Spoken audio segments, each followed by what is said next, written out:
understand the newspapers, they are chopping Sanla. They are doing other things. So I don't know if you can help us. Right, let's did not show up. So let's take you online. I'll start with the City Newsroom. They are leading with the issue regarding the ambulance service. We understand there's a shortage of ambulances in the Greater Accra region, and the story says only 42 ambulances serving Greater Accra.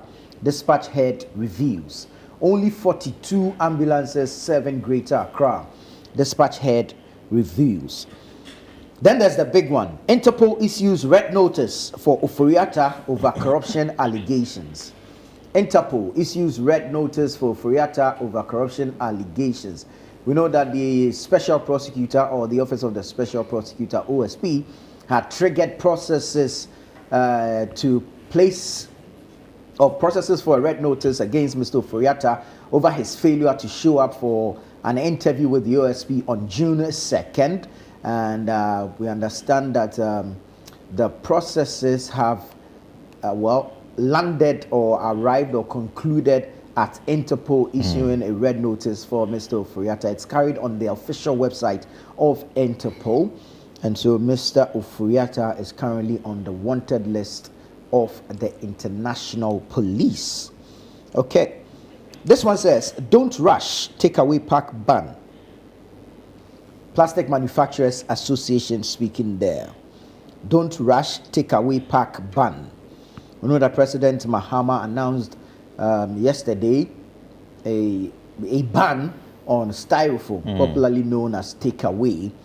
And the Association of Plastic Manufacturers not too enthused about this, saying that the ban should not be rushed. Because I think it's going to affect people's businesses. Yeah. Oh, clearly. But but then again, for our environment's sake, the general good to consider. There's the I think we should we could and go back to the days. The health ones. Yeah, we could go back to the days where we have bowls, we have nice flags and all that. You can buy your food, purchase your food, and take to the office, or you can buy your food, take home. And you see people walking around with their baskets and all that when you're going to buy food. I think it makes the food hygiene. I don't know how it is in recent times. Does, but over the period, I think we've evolved, right? Times have changed. But if the ban on plastic or the ban on styrofoam is going to be a good one, I agree. And how are people going to navigate this new change of going back into the old times? But it shouldn't be too much of a task, because these days you go to your favorite wache joint and then the wache seller has a leaf to offer you. The ahabai is being modernized by other people. Other people have copied the ahabai and making it into mini bags that you can shop or buy with. Go online, you can see it. I keep saying that there's technology for advancement and the betterment of the people. Let's not be stuck in our own ways. We're here when a study report told us that when you drink hot cocoa in the rubber, it's like you're smoking 42 sticks of cigarettes. You get it? I mean, it's for our own good. Let us learn some of these things and let's stop being stuck in our old ways and doing the same old things that is killing us. That thing is killing you and you don't want to change. I mean, I think we need a bold leader who will hold the bull by the horns and insist on doing the right thing. And that is the only way to go. If you look at the countries that have developed since, I mean, those that gained independence around us, whether you like it or not, they will claim democracy, but truth be told, they had a dictator somewhere in there who insisted on doing things and doing it right and made sure that it was done. We need that type of leadership. Not necessarily a dictator, but a bold leader who will say, damn the political consequences, but let us do this. Let's change when you things. Go to the beach, do you see the number of takeaway bags that are washed ashore? Plastic waste. When it rains right now, and the gutters, and you see the plastic waste in there. If we're not going to find ways to address it or make these plastic bags or styrofoam or whatever recyclable, then we should ban it. Go to Kigali and see if you find any plastic waste somewhere. And you know, the president recently made a statement saying that very soon he's looking at exploring us using plastics to make school decks or even metal. So banning the wood, and there's going to use Makafui. Yes. He has actually started roofing sheets with plastics.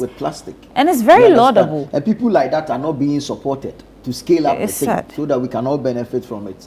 You understand? I mean, we are not here to collapse or condemn anybody's business, right? But I'm saying that we've been doing the business over the years. What innovation have we added to it? These plastics can be made biodegradable. Yeah. You get it?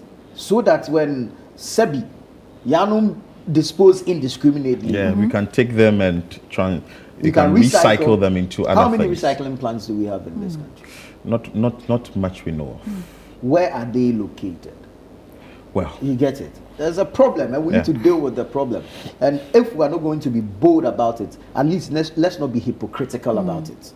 You get it. Let's be honest to ourselves first, because I believe that the first step to any solution to a problem is admission of the problem. Yeah. But now the plastic manufacturers are also saying that some sort of consultation was granted. So I'm sure Mahama says that in the coming days. So maybe all the stakeholder engagement and all that will be done. Which is very fine. I mean, I think that they need to engage. Yeah. That's what I'm saying, that these engagements could lead to innovations to make the plastic degradable on its own, so it does not become waste when it is dumped indiscriminately. Yesterday on Eyewitness News, Ebo, who represents the plastic waste materials, stated that they export 67% of what they manufacture in the country abroad or to other neighboring countries. So does it mean that the 33% we have, that is what is polluting the country? So what if we had like maybe we need to explore other avenues? They don't give you the actual figures, but you and I see what happens when it rains. You and I see what is choking the gutters when we walk around. And so I'm just saying, not to collapse anybody's business, like I've said, but this engagement they're asking for is important, so that we sit at a table and then we come up with feasible solutions. One, we need to maintain the business. Of course, you don't want to collapse any indigenous Ghanaian business.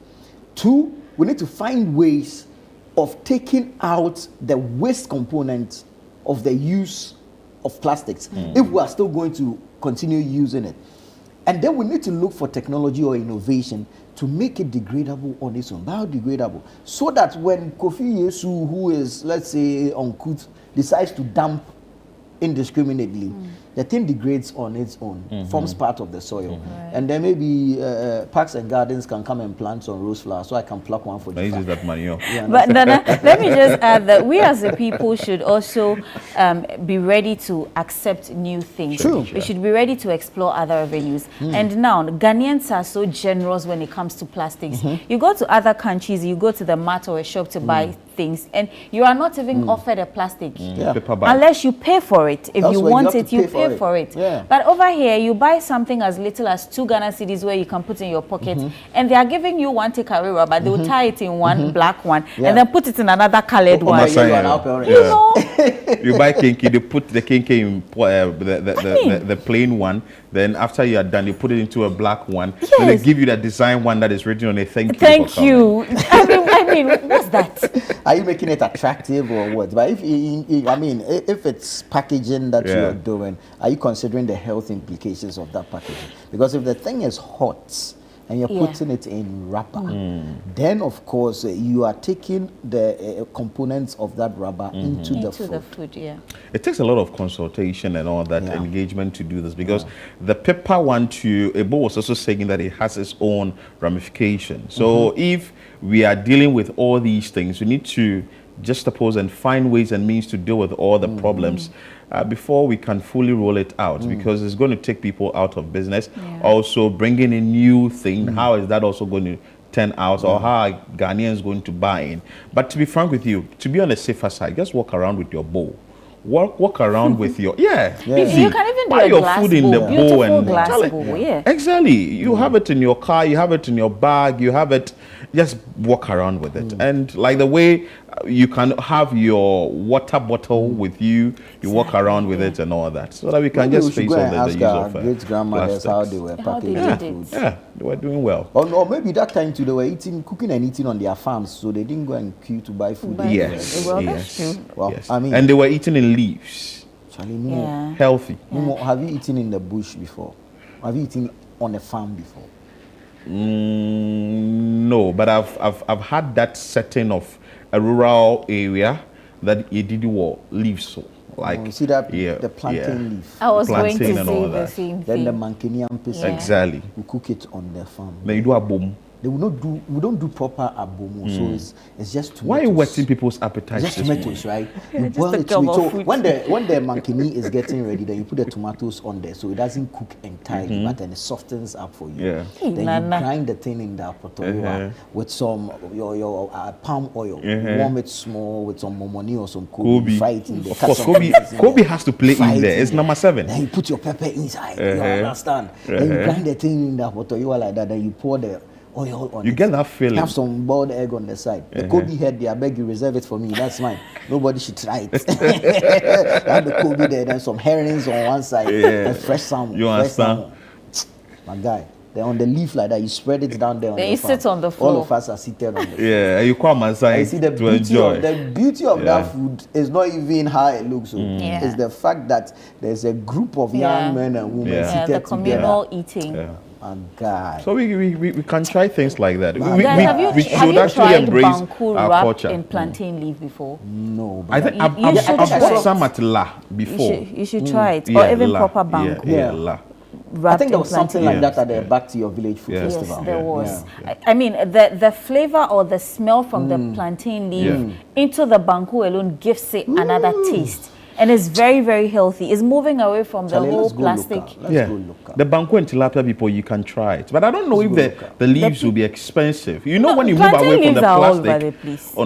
they have special leaves they use No, for that. plantain. But I'm talking about plantain maybe you leaves. wouldn't want to just go cutting the plantain leaves like that. It has to go through a process. And Yes, it's also going to create jobs for someone. Saying that one man's trash is another man's treasure. Exactly. So you understand, this could be business for some plantain farmers. Maybe. We enter into that space and you try to move away from the plastics a bit. At least it's going to help our environment. Yeah. You understand? We really need to be environmentally I have bought conscious. banku at La, and the person, that was like 2 years or 3 years ago, and the person gave it to me in leave, and I was like, really? Banku? But when you get home and you are eating, it's I remember the nice. first time my mom wanted me to try that out. I was like, "Edi Zuni." She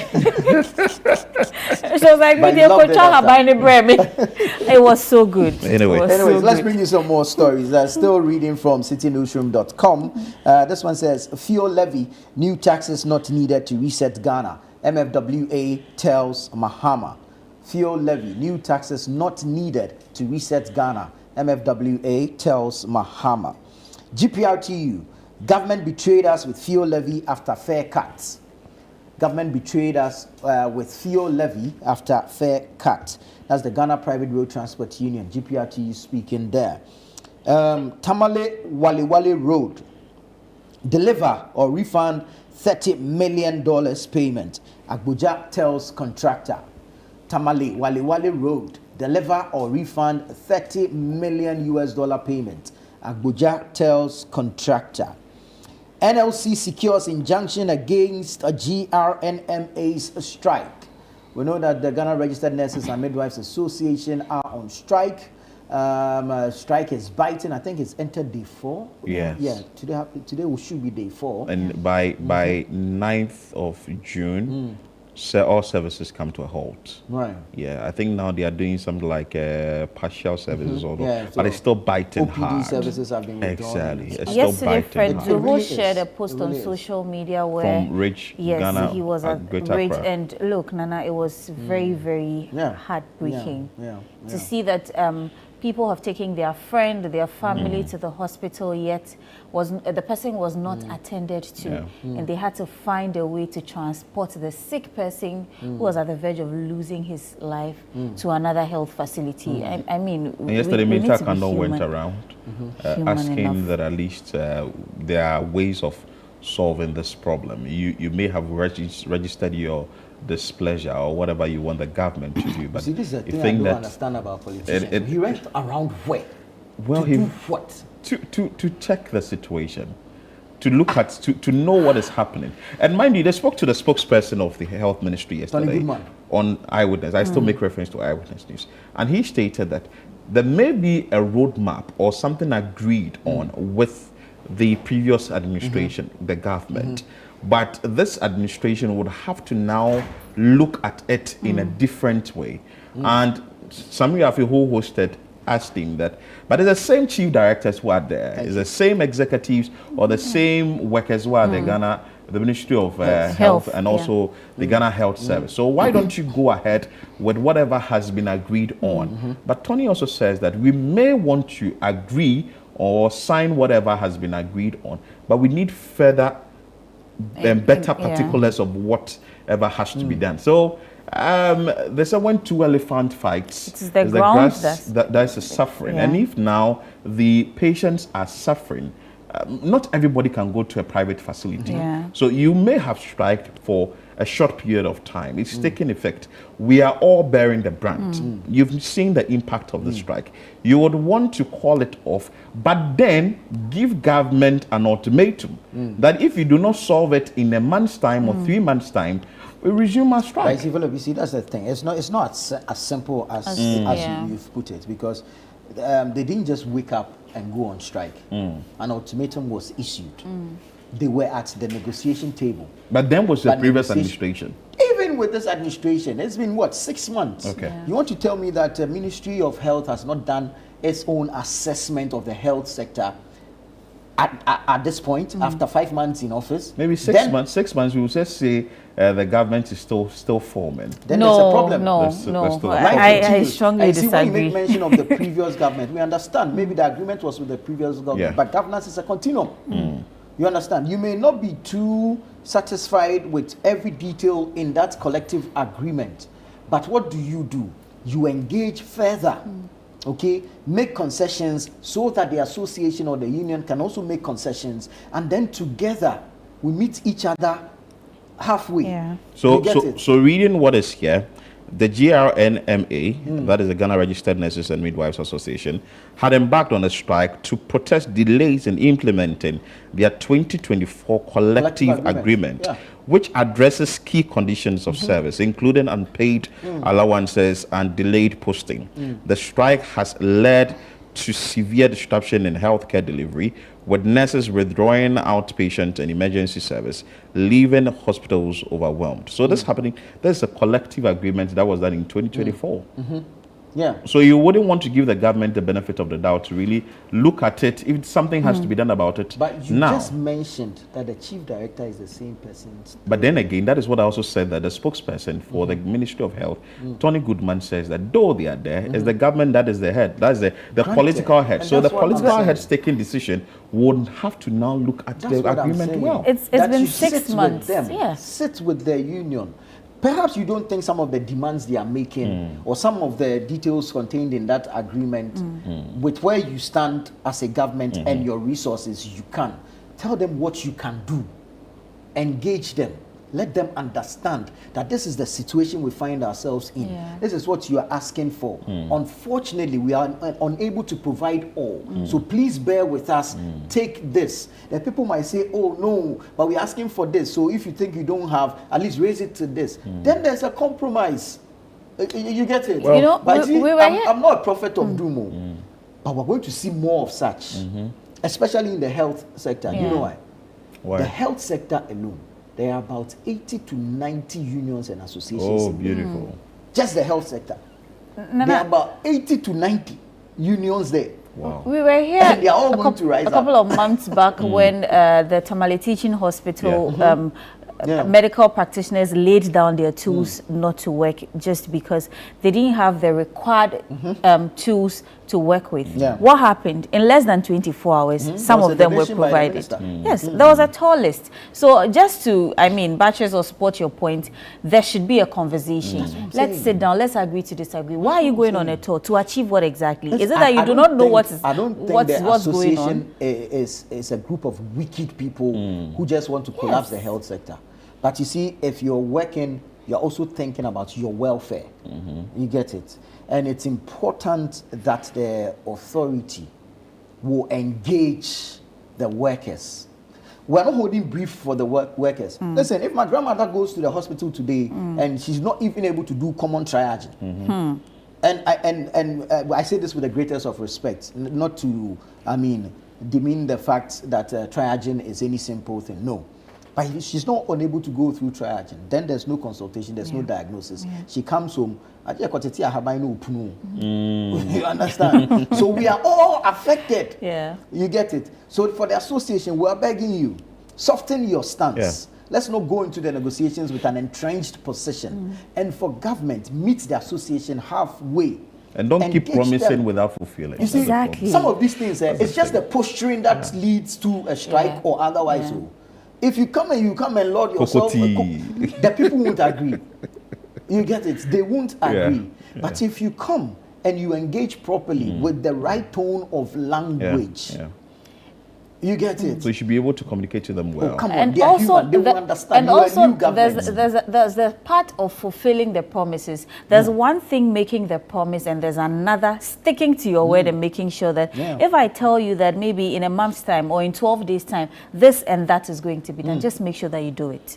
Now maybe they should try and and look, meet we are in this halfway. country. We see politicians, people in government offices.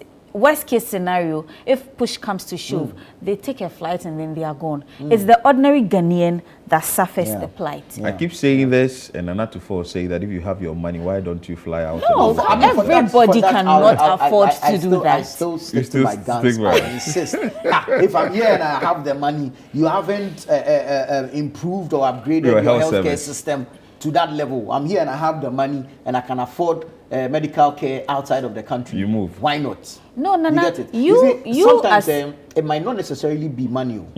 It's the trust in the system. Okay. Well, we live in a country where we have something called no bed syndrome. What is that? No bed. What is that? Are we serious? We even have a name for it. No bed syndrome. That you go to a major hospital, a referral hospital, and there is no bed. And people are doing protocol to get bed. There's also a part where the whole renal unit can be closed down. And you are telling me that if I have the money, I have the resources, I shouldn't fly out.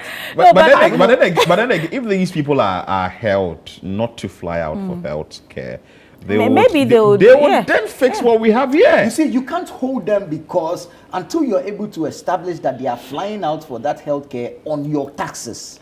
Oh.